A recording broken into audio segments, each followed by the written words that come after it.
desk. The clerk will designate the amendment. Amendment number 4, printed in House Report number 114-177, offered by Mr. McNerney of California.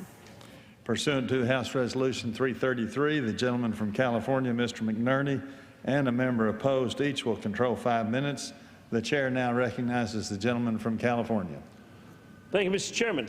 First, I want to commend my colleague from Kentucky on his efforts to protect consumers and ratepayers. I share that goal. However, we also need to reduce greenhouse gas emissions. And we can protect customers, consumers, and reduce greenhouse gas emissions simultaneously. My amendment is intended as a compromise that is practical and would both protect consumers and reduce greenhouse gas emissions. I worked in the energy industry for 2 decades before coming to Congress. I've worked with the utility sector, with the national laboratories, with other stakeholders. I know these issues. I've been on the ground, so I can appreciate the need for a secure, reliable electric grid. I clearly understand the need for certainty and flexibility. That's one of the reasons I co-founded the Bipartisan Grid Innovation Caucus to help address the pressing issues affecting our nation's electric grid. We're focusing on hardening the grid, protecting against cyber threats, responsiveness to extreme weather events, and ensuring grid reliability and resiliency. H.R. 2042 will stop the EPA's proposed Clean Power Plan and proposed ozone standard from taking effect.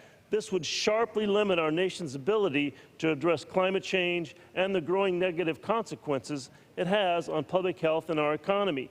To address this, my amendment will make 2 changes. First, it strikes Section 2 of the bill, which prevents any rule from taking place until all litigation is complete.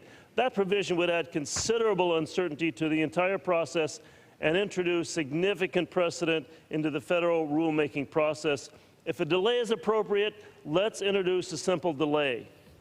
Second, my amendment replaces the ability of states to opt out of the plan with the requirement that the state public utility commissions or public service commissions, as well as the appropriate electric reliability organization, to issue reliability analysis on state or federal plan.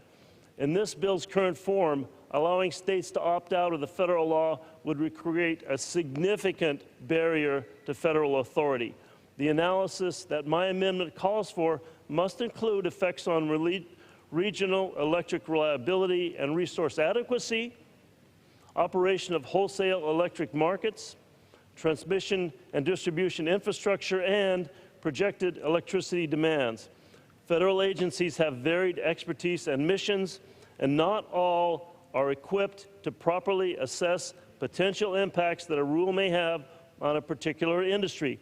Consequently, we need collaboration at all levels. In a letter to the EPA earlier this year, FERC stated that working together with the EPA, the ISOs, the RTOs, and the states will be essential as plans are developed. FERC wrote that, and I quote, "Its rate jurisdiction at times has effects on reliability issues, but reliability also depends on factors beyond the Commission's jurisdiction, such as the state's authority over local distribution and integrated resource planning."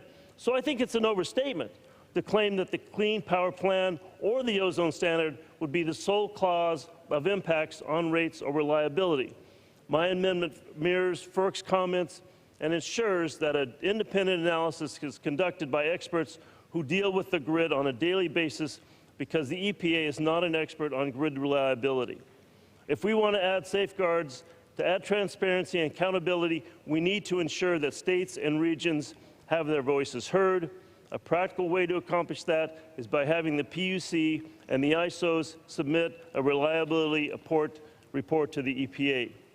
Grid reliability is a bipartisan issue. If my amendment is adopted, it will help move the ball forward on this important issue. If not, H.R. 2042 will just be another messaging bill that the President will almost certainly veto. I urge my colleagues to adopt this amendment, and I reserve the balance of my time. The gentleman from California reserves the balance